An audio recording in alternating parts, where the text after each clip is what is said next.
Welcome to the Compliance 911 Show, a no-nonsense podcast discussing hot topics for today's busy compliance professional.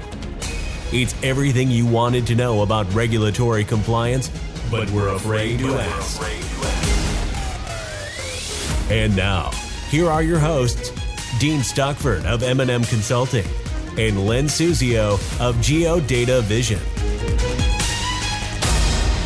Welcome to our podcast, everything you wanted to know about regulatory compliance, but were afraid to ask. Today, I'm joined by Len Suzio, and Len and I have had the luxury of providing this podcast over the last couple of years, and it's always a pleasure to see you, Len. So what topics do you want to touch upon today? Well, I was thinking about this, Dean, and I continue to get calls from my bank clients about community development under the Community Reinvestment Act. Even experienced CRA officers easily get confused by what that means and how it's interpreted and enforced under the regulation. So I thought having a little refresher session on community development as applied under CRA would be helpful to today's listeners. Oh boy, yeah, you're spot on that. So how can you help our listeners understand the confusing topic of what a community development means under CRA? I know this has been a complex topic, at least in my experience over the last several years. So covering it in the next 10 to 15 minutes is going to be a little bit of a challenge, I would say. But help us out, Len. Sure. This will be kind of a speed version of community development under CRA. I typically teach at least a 90-minute webinar on the topic, but I think I can cover the basics in this next 10 or 15 minutes. And again, the idea is to kind of make it a refresher course for CRA officers. So the first thing someone would want to know, is that there's no single definition of community development as applied under the Community Reinvestment Act. There's actually 4 different definitions of what qualifies for community development credit under the regulation. The first is affordable housing, which really for the most part applies to only multifamily structures, not single family housing, although like almost all regulations, there's always an exception, which in this case happens under the investment test as opposed to the lending test. So that's number 1, affordable housing. Number 2 is community services, which are primarily provided for low or moderate income beneficiaries. The third definition is called economic development, pertaining to job preservation or job improvement or creation of jobs, primarily for low and moderate income employees. And the fourth definition is revitalization or stabilization of low or moderate income census tracts or areas targeted by federal, state, local, or tribal governments for economic development. So those are the 4 interpretations or the generic definitions of community development as applied under the Community Reinvestment Act. Okay, so there's 4 definitions, and I know that when I hear expressions like economic development or community services, I think I know what you mean, but my experience dealing with banking regulations tells me that the normal meaning of words often doesn't apply. So please educate our audience on the precise meaning of each of the 4 definitions in the short period of time that we do have today. Yes, and Dean, it is a challenge because time and again I've run into people who thought they knew what economic development meant, and then to their unpleasant surprise in a CRA exam, they didn't get credit for sometimes millions of dollars that they put into programs that they thought qualified, and only to their chagrin during a CRA exam found out that it was a waste of time and money. They got no credit. So let's start out with affordable housing, what that means is that the occupancy cost of a rental unit cannot exceed 30% of the income of the tenant, and the majority of the tenants must be low or moderate income families. Now, ironically, it's only a majority that have to be lower moderate income. So a bank can get 100% credit for apartment complexes that don't have 100% occupancy by LMI tenants. They don't have to be 100% to get 100% credit, believe it or not. And that's something that surprises bankers. They think, oh, I've got to get pro rata credit if 55% of the units are affordable for low and moderate income peoples. people or tenants, and they get only 55% of the credit of the amount that's been extended, but that's not true. A bank can also get 100% credit for apartment complexes, even when there's less than a majority of affordable units occupied by low or moderate income families, if they have the documentation from the property owner, one, stating that they intend to have affordable housing units targeted for low and moderate income families. Two, the loan facility is structured to assure that the affordable housing purpose is fulfilled. In other words, think about set asides. And three, there are facts that substantiate the purpose is achieved. In other words, rent rolls or HUD subsidized housing, or a property owner with a successful track record of providing affordable housing to LMI families.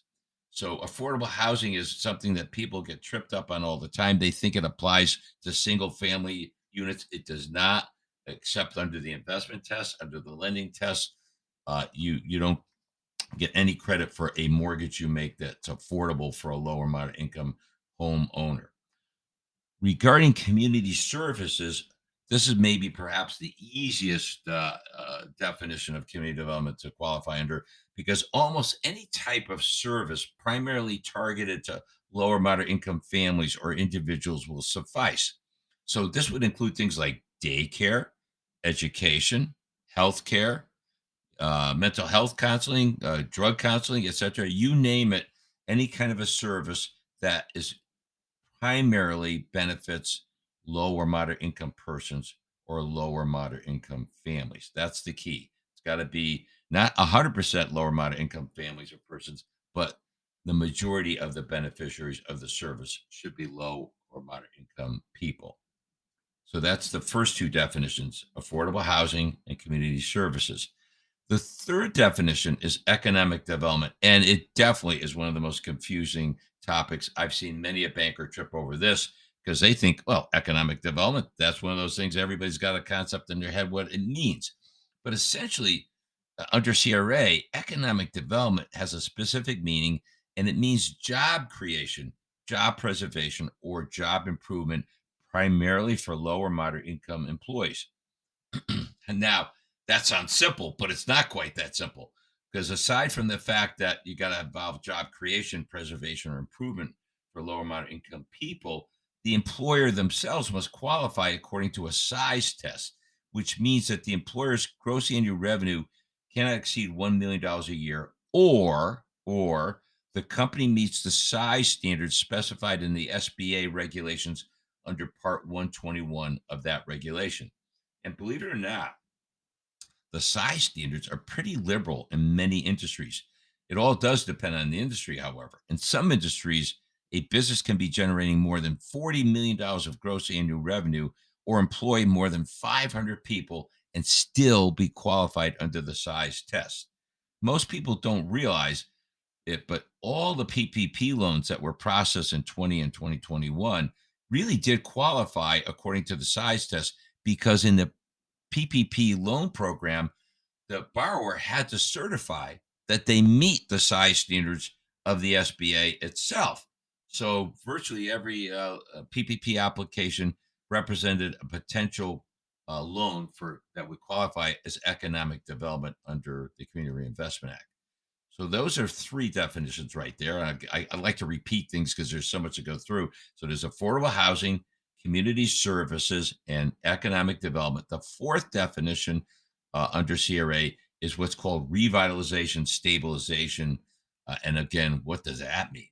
Well, this is the only community. This is the only community development definition where the location matters. A lot of people think, oh, community services or economic development or affordable housing's got to happen in lower moderate income tracts. That's not true. It can happen anywhere, but under the revitalization stabilization definition, location is important. Location matters. So to qualify for this definition, a loan or an investment must be extended in a low or moderate income census tract or a non-metropolitan distressed or underserved middle income census tract, or an area targeted by federal, state, local, or tribal government. And the loan or the investment must involve a project that will retain or attract people or businesses to the area, to the census tract itself. That's the key. You've got to show that it's attracting people or businesses to the area. One really helpful thing here is to have some kind of a document from a local government or economic development agency saying that the project your bank is financing is consistent with the plans of the local government to revitalize the economics of the local area that you're financing. Yeah, so that's an awful lot, obviously, and as we knew, we were going to pack it all in this short period of time. But aside from understanding the four different definitions of community development under the regulation itself, what else should CRA officers know? And I know that's a awful lot. They're going to have to listen to this Oh yeah. podcast probably 18 times over. But uh, Well, let's see. I thought this was going to be a 15-minute podcast, so I'm going to have to keep this succinct. But there's really a few tricks to maximizing the community development credit a bank can get. One trick is to extend community development loans in the form of annual lines of credit that are renewed every year. Each time you renew a community development loan, you can get credit for it, subject to the once per year rule. So if you want to maximize the benefit for your bank, make certain you get involved in facilities that are renewable every year. I've seen situations like down in Lower Fairfield County, Connecticut. The housing coalition down there had a program that qualified, but they had the banks renew their commitments only every other year. So basically, banks were getting only half the credit they should have been getting. I remember when I visited down there, I said, you could help the bankers out a lot if you made these facilities renewable annually as opposed to biannually. And they did change it so all the banks that participate in that program doubled the community development credit they were getting under CRA simply by making it a annually renewable facility. Another trick is if you can demonstrate that the loan is flexible and innovative or complex and responsive to community needs. You can get extra credit for any kind of community development loan that you can demonstrate that applies. And believe it or not, it's not all that difficult to do this. All SBA loans, the 7As and the 504s and the microloans would qualify for this extra credit. Now, some banks do run into trouble when they extend economic development loans that also qualify as small business loans because they must report such loans as small business loans. And I emphasize they must report such loans as small business loans, even though they qualify both as small business and as community development. That happened with a lot of PPP loans, by the way, the smaller ones under $1 million.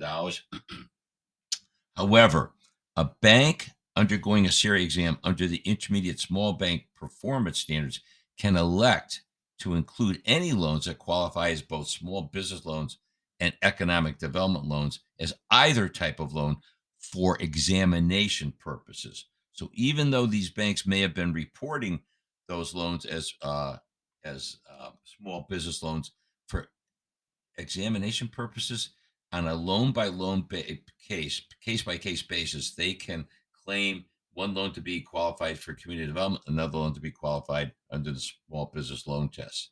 So it does apply on a loan by loan basis. You can pick and choose which definition to apply according to your bank's needs at the time of the exam. wow, I know my head's spinning, Len. That's a lot to take in just a short period of time. So, yes, encourage people to go back and re-listen to this because it's certainly helpful and useful information. Do you have any other thoughts or advice for our listeners today? Yeah, one final point I'll make today is what many bankers think they can't get credit for community development activities outside their assessment areas. That's a mistake. Every bank should claim and ask for credit for any community development activities that are qualified anywhere as such. A bank can get credit towards an outstanding community development performance rating for any community development activities outside the assessment area once it's been established that the community development activities the banks claimed are sufficient for a satisfactory rating inside the assessment area. So, my advice to today's listeners is don't give up on community development activities that you're involved in outside your defined communities, outside your assessment area, because you can get credit for them, especially if you've already established that you've done enough community development activity inside your assessment area. Don't give up on the opportunity to get that outstanding performance rating by claiming community development activities outside your assessment area. What a tremendous refresher, Len. And I'll tell you, every time I hear CRA, the hair on the back of my neck kind of stands up and gets me, it gets me a little angst. But then when you start drilling into CRA and we start talking about community development, it gets even more, in my opinion, a little confusing. So I know our audience must be very happy that you addressed this particular topic today as best you could within the timeframes that we typically like to establish. So I appreciate that. This is Dean Stockford from M&M Consulting. And this is Len Suzio of Geodata Vision saying, we hope you enjoyed today's podcast, and remember to send us your suggestions for future podcast topics. Thanks for listening to the Compliance 911 Show. If you like the podcast, be sure to subscribe so you don't miss an episode. While you're at it, please give us a like and review to help others find the show. As always, links are in the show notes, and you can always find us online at compliance911show.com. Follow M&M Consulting and Geodata Vision on LinkedIn for all the latest news and information on compliance hot topics.